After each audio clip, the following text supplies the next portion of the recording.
कोरेगावच्या हर्षदा शिंदे या अल्पवयीन मुलीस आत्महत्येस प्रवृत्त केल्याप्रकरणी न्याय न मिळाल्यास रक्षक प्रतिष्ठान तीव्र स्वरूपाचे आंदोलन छेडणार असा इशारा रक्षक प्रतिष्ठानचे जिल्हाध्यक्ष मनोज माळी यांनी दिलेला आहे। पाहुयात सविस्तर या बातमीमधून।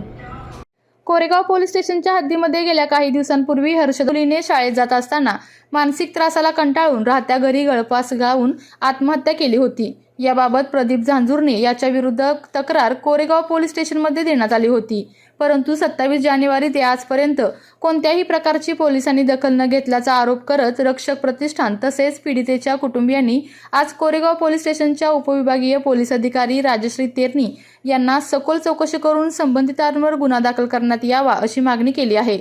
येत्या 7 दिवसात अटक न केल्यास कोरेगाव पोलीस स्टेशन समोर पीडित कुटुंबियांना घेऊन रक्षक प्रतिष्ठान तीव्र स्वरूपाचे आंदोलन करेल असा कडक इशारा देखील रक्षक प्रतिष्ठानचे जिल्हाध्यक्ष अमोल माळी यांनी दिला आहे।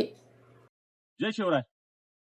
आज रक्षक प्रतिष्ठानच्या वतीने कोरेगाव पोलीस उपाधीक्षक रायश्री मॅडमना एक निवेदन देण्यात आलेलं आहे। 27/1 एका अल्पवयीन मुलीने घरामध्ये गळफास घेऊन आत्महत्या केली। ज्या मुलाच्या त्रासाला कंटाळून तिने आत्महत्या केली त्याच्याबाबत FIR बी केली, गुन्हाही दाखल केला, पण आज 18 दिवस उलटले तरीही तो आरोपी अजून सापडलेला नाहीये। पोलिसांचं संबंधित कुटुंबांना एकच आश्वासन होते की आमचा तपास चालू आहे। असा एवढा मोठा आरोपी आहे का तो की तो पोलिसांना सापडू शकत नाहीये। पोलीस जर त्यांच्या वर्दीवरती आलं तर कुठलाच आरोपी जरी कुठेही गेला असेल, जिल्हा सोडून महाराष्ट्र सोडून, तरी ताकदीनुसार ते हुडकून काढून करतात। एवढं सातारा पोलिसांचं नाव आहे।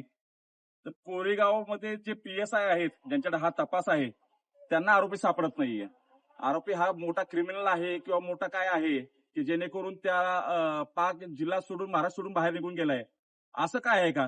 असा एवढा मोठा कोण आरोपी आहे तो जो पोलीस सापडत नाही? हा प्रश्नचिन्ह आहे का पोलीस टाळाटाळ करायला लागले? माननीय DSP ने आम्ही ते सांगितले की PSI जे आहे ते ह्या तपासाबाबत गांभीर्य नाहीयेत।